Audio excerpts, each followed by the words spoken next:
Bonjour et bienvenue à Patrimonio, au cœur du Nebbio et de la Conca d'Oro, pour votre nouveau magazine de la cuisine et de l'art de vivre en Méditerranée. Patrimonio est un village très vivant, très dynamique, non loin du magnifique, sublime golfe de Saint-Florent, très agréable pour les plaisanciers. Historiquement, la première appellation d'origine contrôlée de vin corse. Et pour nos mélomanes, le festival de guitare qui réunit chaque année des milliers de fans. Un village qui décidément nous réserve plein de surprises. Alors au menu aujourd'hui, des ingrédients, vous allez voir, avec des circuits courts, savoureux, de chefs très originaux, de recettes magnifiques dans lesquelles, vous vous doutez bien, je mettrai mon grain de sel. Au pied de l'église de Patrimonio, nous allons réinterpréter un dessert. On voulait faire un tiramisu corse.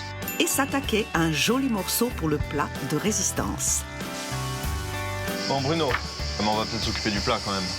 Rencontrer le producteur d'un autre Patrimonio. On a pris aussi le chemin de la production de bière, qui est un produit qui est très intéressant, puisque c'est un produit qui touche vraiment tout le monde. Découvrir des astuces à faire soi-même à la maison. Et goûter au plaisir du palais en bonne compagnie. Salut les amis, je suis très heureuse de vous avoir à table. 1, 2, 3.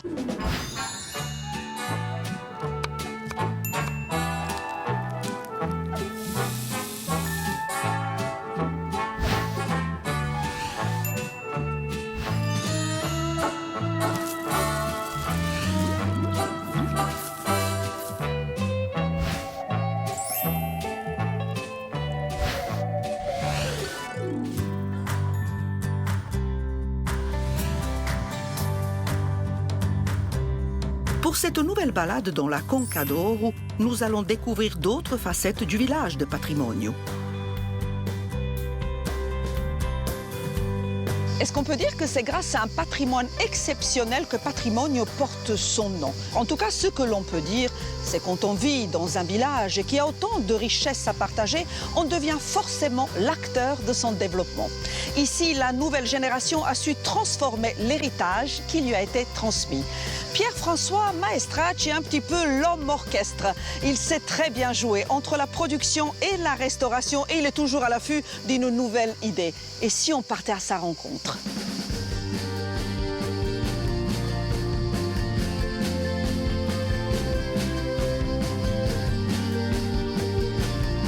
Je m'appelle Pierre-François Maestracci.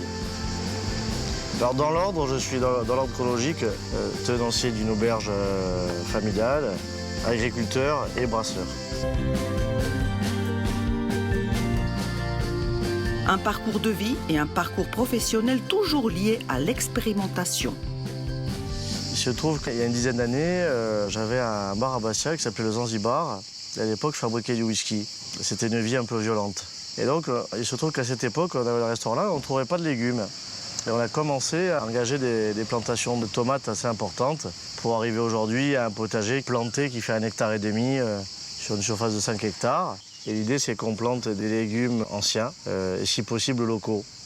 Ici, on est loin d'une production calibrée et aseptisée. Volontairement, on avait laissé de manière expérimentale, on avait laissé aussi buissonner. On n'a pas forcément taillé pour avoir le rendement maximum. On cherche vraiment la sucrosité du fruit, quoi. Dans l'assiette, on va retrouver du goût. Donc on a vraiment on oriente le potager dans ce sens-là. Voilà. On va pas vendre la tomate au pois, on s'en fout. On veut une tomate hyper goûteuse. Mais après le potager, il restait d'autres terrains à défricher. Et on a pris aussi le chemin de la production de bière dans un paysage viticole. C'est un produit qui est très intéressant puisque c'est un produit qui touche vraiment tout le monde et ça ouvre vraiment tous les champs du possible. Sur les recettes, on peut faire des choses, un peu tout ce qui nous passe par la tête en réalité, là. Assez exceptionnel. Alors là, vous assistez au dédréchage, c'est-à-dire qu'on fait en parler avec le vin. Un raisin, on le presse pour extraire le jus. Là, en fait, on a mélangé l'eau avec du malt concassé quasiment en farine. Et en fait, on a extrait un jus d'orge sucré, enfin d'orge et d'autres céréales, qui va nous permettre d'avoir un liquide chargé en sucre qui, par la suite, pourra fermenter et devenir de la bière. Et une expérience en appelle toujours une autre. Donc là, on est en train de brasser notre toute nouvelle bière du nom de la plage bien connue qui se trouve dans le désert des Agréates, qui est à l'eau de mer et au lime de Tahiti, cultivée en Corse. C'est une gauze. On vient de brasser cette bière, on vient de rajouter l'eau de mer à la toute dernière phase qui est l'ébullition. Dans toute fin d'ébullition, on va houblonner avec des houblons aromatiques. Ensuite, on va transférer cette bière qui est à 100 degrés, on va la transférer dans les cuves de fermentation. On va mettre des levures, on va lancer la fermentation de pour l'instant, c'est qui est juste un jus d'orge sucré et qui va devenir, via la fermentation, donc on va transformer les sucres en alcool. Ça va devenir une bière. Le parcours du brasseur est fait d'enracinement et de nouvelles rencontres. Et d'autre part, après, on a développé des bières encore plus pointues, c'est-à-dire qu'on avait découvert ce style en Italie, les Italian Grape Ale, un style très intéressant. C'est des bières faites à base de mou de raisin. Donc l'alchimie, on est à Patrimoine, donc on a fait une bière au Nieluccio, donc composée donc, au maximum de ce qu'on peut mettre en vin dans la bière. Donc à la vendange, en fait, on a 40% de mou, pas de vin, mais de mou de Nieluccio. Donc c'est encore du jus de raisin. C'est mélangé à l'orge, donc d'où le nom de alchimie. Et tout ça, ça va fermenter en même temps. Et on a un produit qui a quand même fait le buzz, puisque l'Express nous a mis dans les 10 brasseries à suivre grâce à cette bière, qui est vraiment une hybride un peu, quand on la goûte, on ne sait pas si on est sur du champagne rosé, on ne sait pas trop où on est. Voilà. Une boisson à consommer avec modération, évidemment, et qui peut se partager ou se transformer dans un lieu ouvert que Pierre-François a créé au cœur du village.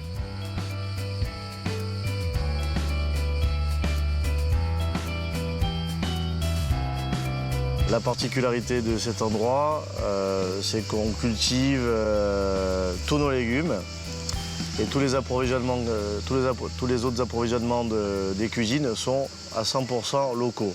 La pêche est locale et les viandes sont locales aussi, fermières, bio. Voilà.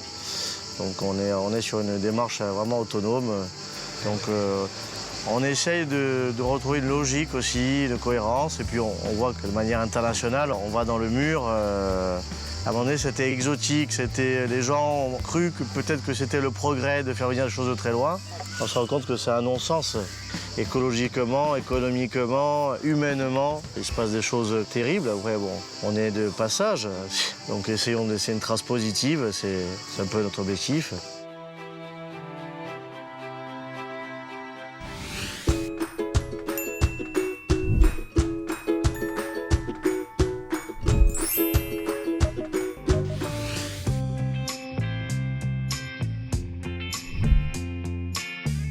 Avant de passer en cuisine, une petite visite aux natives vous s'impose.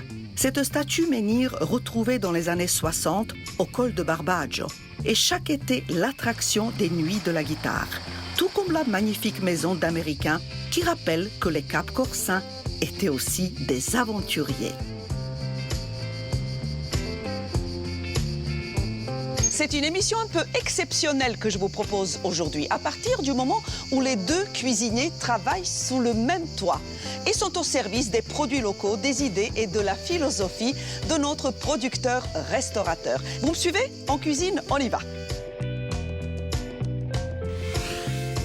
Alors, je m'appelle Michel, j'ai 30 ans. Ça fait bientôt 13 ans que je suis en cuisine.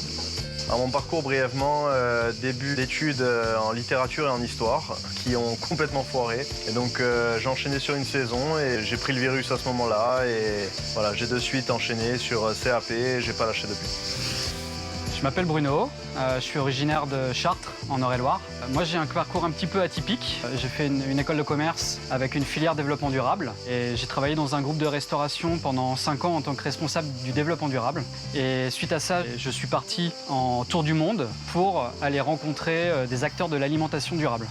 J'adore votre cuisine, Bruno, Michel, mais ça m'inspire. Qu'est-ce qu'on est bien là? Très bien même. J'adore, j'adore. Mais vous êtes bien un cadre magnifique. On a la chance de travailler à l'ombre. C'est que du bonheur. Là, vous savez, c'est un petit challenge quand même. Il va falloir réaliser 2 recettes. Toi, tu vas être sans commis, puis toi, tu seras sans commis. Avant de commencer, j'aimerais bien qu'on regarde les ingrédients. Bruno, toi, tu vas utiliser quoi? Donc, tout d'abord, des œufs, du poulailler. Ensuite, j'ai du sucre roux de canne. Oui. Donc, évidemment, on a le mascarpone, du café. On a également du cacao. Yes. Vu qu'on voulait faire un dessert, un Oui. tiramisu corse, Mhm. avec deux choses. Donc on a ces canistrelli que j'ai fait au préalable avec du vin de Patrimonio. On va travailler deux trucs tous les deux. Alors, patrimonio, Patrimonio. maestracci. D'accord. On est bon. Eh, je te taquine, t'inquiète. Et le dernier ingrédient, c'est la bière. On ne va pas faire un tiramisu, mais on va faire un tiramisu stout. C'est bon pour toi? C'est bon pour moi. Allez, Michel. Alors, donc on va avoir besoin évidemment Ah oui, de sanglier, la pièce principale. un là. beau cuisseau de sanglier. On va avoir besoin d'une garniture aromatique de carottes, d'oignons et d'ail. On va avoir besoin de tomates fraîches, bien mûres, du jardin évidemment. Ici. Miel AOP également.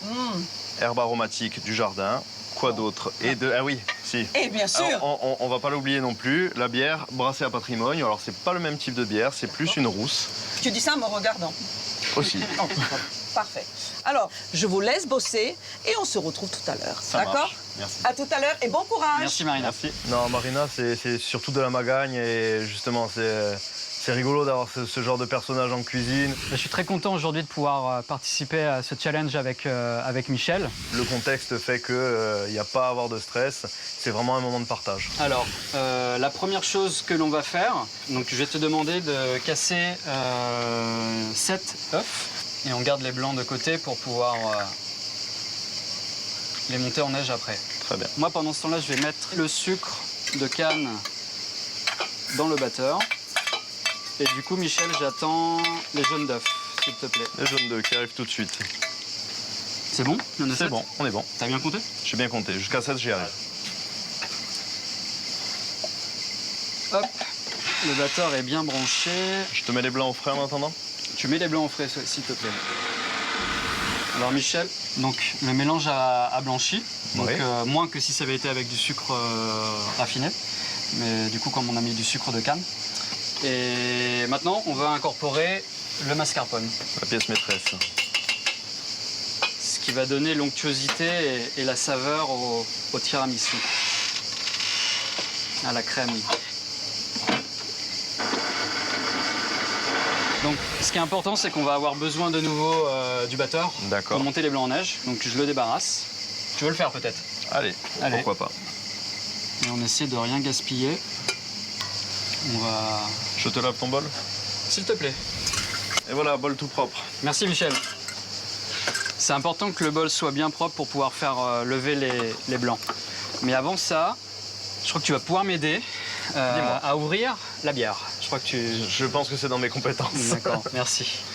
Généralement, on les fait tremper dans du café froid avec un D'accord. petit peu d'alcool, ça peut être de l'amaretto. Et là, en fait, on va faire tremper les canistrelli dans la bière. Pour moi, ce qui est important, c'est de pouvoir travailler avec de bons produits et de pouvoir mettre en avant les producteurs qui sont derrière ces produits-là. Alors les produits que j'affectionne, ça va être tous les produits bruts en fait. Il ne faut pas non plus qu'ils soient trop imbibés, sinon on va retrouver tout le jus, toute la bière au fond de D'accord. notre pot. Donc là on les laisse encore une petite minute comme ça. Ouais, une petite minute et demie et après on les mettra ici avec le papier essuie-tout. Ok. On retire les tiramisu de la bière. Les canistrelli, ouais, on Les va canistrelli, retirer les pardon. canistrelli avant. Ils sont imbibés mais ils sont quand même encore légèrement fermes dedans. Et il doit y avoir encore un peu de mâche. Alors, la partie importante maintenant va être d'incorporer les blancs. Alors je vais les casser au début. Donc tu rajoutes en plusieurs fois. Je vais rajouter en plusieurs fois, ouais. Hop. Et donc là, je casse moins les blancs pour garder ce côté aérien. Ça a l'air très léger en tout cas. Donc on est presque à la fin de notre recette de tiramisu stout. Maintenant on va faire le montage D'accord. de notre dessert. Le tiramisu stout, on va superposer différentes couches. Donc la première couche, ça va être de mettre nos canistrelli ils sont bien imbibés, ils sont bien. D'accord. Tu veux que je m'en occupe? On va faire tous les deux, ouais. Allez. Donc normalement, ouais, tu peux en mettre un. Voilà. Et ensuite, on va mettre une couche D'appareil tiramisu. d'appareil tiramisu, sachant que l'idée c'est de ne pas salir le bord Du récipient. du récipient. Très bien. Et ce que je veux bien, c'est, hop, si tu peux les tasser. Détasser légèrement. Ouais, comme ça recoule sous le biscuit un petit peu. Exactement. Et tu peux remettre également un deuxième biscuit une fois que tu les as, très bien. tassés. On sent déjà l'odeur de la bière qui se marie vachement bien avec le côté sucré et crémeux. Oui. Et je recommence. Voilà. Alors, là, on va les laisser, on va les fermer, d'abord. Et au moment de la dégustation, on verse le café directement, chaud, et on met un petit peu de cacao si le client le souhaite. Ça fait un petit contraste traditionnel et original. Exactement. En fait, des versions de tiramisu, il y en a... chacun a sa propre recette de tiramisu. Autant que d'italienne. Hein. Exactement. Voilà. Hop. Et on va les réserver au frais. Alors, moi, j'ai beaucoup aimé travailler avec Bruno. Ça fait quelques fois maintenant qu'on se voit dans ce contexte-là. Je suis très content de mon dessert et je pense que Marina va apprécier ce tiramisu stout.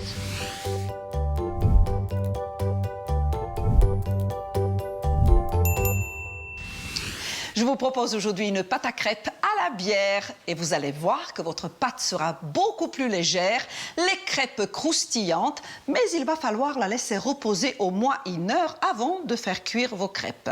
Pour faire cette pâte à crêpes, il nous faut bien sûr des œufs, une pincée de sel. Alors moi, je la parfume au rhum brun, mais vous pouvez très bien zester un citron, comme vous voulez, du lait et donc de la bière à consommer avec modération. On commence. 2 œufs. Joli fouet, non? 250 g de farine que l'on va rajouter au fur et à mesure. Donc d'abord, on essaye d'obtenir une pâte épaisse avant de la diluer. C'est ça la règle pour ne pas avoir les grumeaux. Alors là, elle est bien épaisse. Et je vais rajouter de la bière. Un petit peu de sucre. Ou alors le sucre vanillé, c'est comme vous voulez. Un peu de rhum brun pour parfumer le tout. Et on fera cuire nos crêpes, mais auparavant, la pâte va reposer. 1 heure après, voici notre pâte. Avec des petites bulles, elle respire. Et on y va. Ça sent très bon. Un petit mélange, un peu de bière, un peu de rhum brun. Magnifique. Voilà. Un peu de sucre.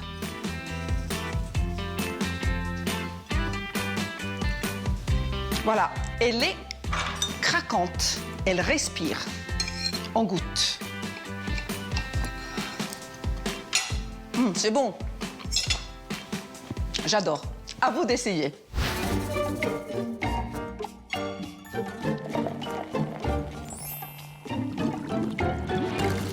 Bon, Bruno, on a fait ton tiramisu. Mais on va peut-être s'occuper du plat quand même. On va préparer une garniture aromatique classique. Si je peux te mettre un peu à contribution pour me faire les oignons. Bien sûr. Il n'y a pas vraiment de sérieux dans ce rapport pseudo-hiérarchique, mais c'est vraiment que du partage, quoi. Être le commis de Michel, c'est toujours un plaisir de pouvoir cuisiner avec lui et puis apprendre à ses côtés. Donc on refait ça quand il veut. Bon, je vais t'éviter les pleurs quand même. Je m'occupe de les découper. Si je peux me passer le petit couteau vert, je vais m'occuper des tomates. Tiens. Merci. Alors, les tomates, on va simplement enlever le pédoncule. On a pris des tomates bien mûres. Carottes. Merci pour les carottes. Alors, on va juste les découper grossièrement afin que tout s'émiette pas non plus. Donc voilà, on a notre garniture, on a notre pièce de viande. Et maintenant, on va s'occuper de la colorer avant de pouvoir la mettre en cuisson dans le four. Voilà. L'huile bien chaude. Voilà, on va le colorer vraiment pour en retirer les sucres. Ah, voilà, ça c'est ce qu'on cherche là, c'est ce petit sucre qui accroche au fond de la casserole. On va la débarrasser. Et on va se servir du gras de cuisson pour faire revenir notre garniture aromatique.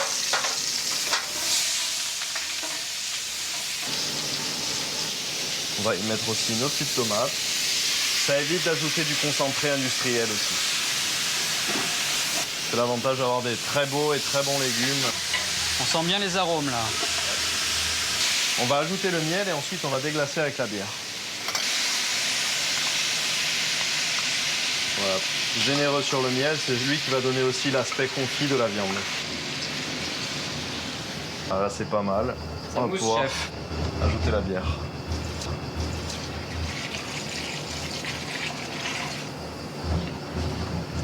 Voilà, on va attendre juste une ébullition. Et on en profite pour détacher tous les sucs de viande qui sont au fond. On va venir gratter.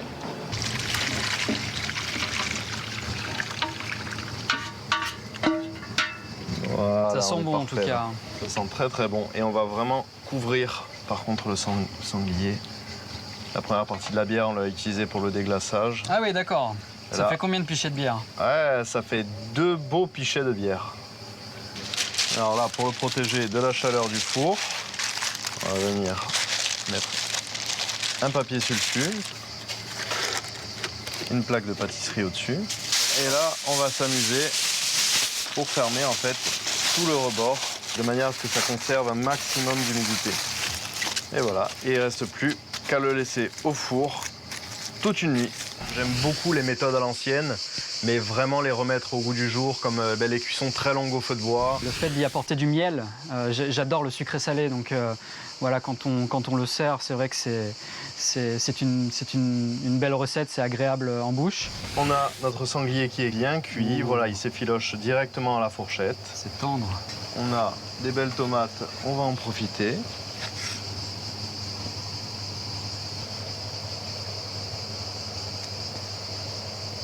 On va venir ajouter notre viande effilochée. Là, j'ai préparé une partie du jus de cuisson pour arroser la viande. Ah d'accord, tu le Et ça, réhydrates. Pas de tostinette, évidemment. On va rajouter de la tome corse râpée. Ça c'est du slow food. Hein. Voilà, et puis on peut l'accompagner de petits légumes parce qu'on n'a pas besoin de faire des frites. Le burger, c'est déjà quand même un plat qui est assez conséquent. 2-3 couleurs. Donc là, on a juste des petits légumes rôtis. Et la petite surprise pour les amateurs, on a aussi fait une petite sauce pimentée verte. Sauf que là, on l'a fait maison avec uniquement des poivrons du jardin, des piments du jardin. Et voilà. Bruno, je te laisse mettre la cloche. Merci, quel honneur. On prend quelques idées un peu partout en France pour réaliser un plat à partir de produits corses. J'ai hâte de passer à la dégustation, oui.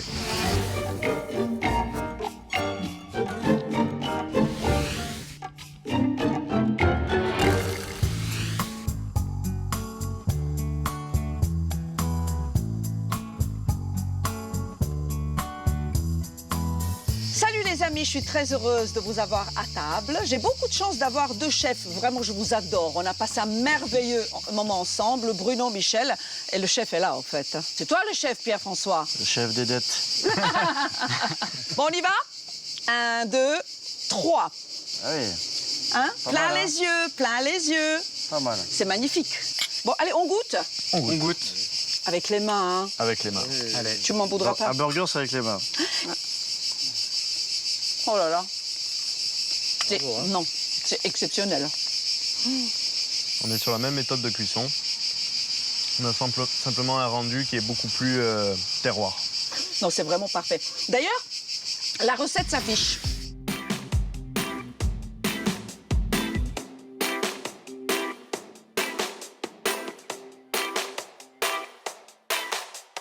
Et c'est déjà le moment du dessert. Donc le dessert, c'est toi, Bruno. C'est moi qui l'ai fait, oui. Alors comment il faut faire, chef? Simplement verser. Je verse. Oui, Magnifique. super.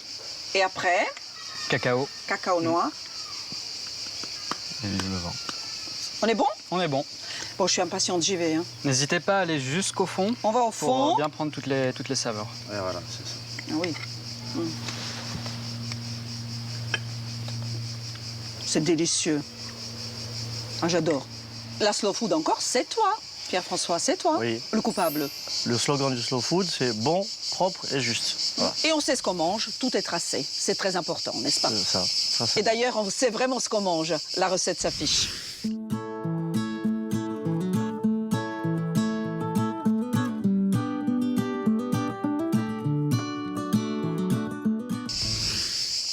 Est-ce que ton produit principal a été bien mis en valeur dans ces deux plats, parce qu'il y a de la bière et dans le salé et dans le sucré? Ils ont été parfaitement mis en valeur. Alors, on se retrouve très vite pour une nouvelle émission magnifique de notre belle Méditerranée. Je vous promets que ça sera bon, propre et juste. On vous embrasse. Ça se passe ici, les amis. On salue tout le monde. Merci à très beaucoup. vite. Ciao.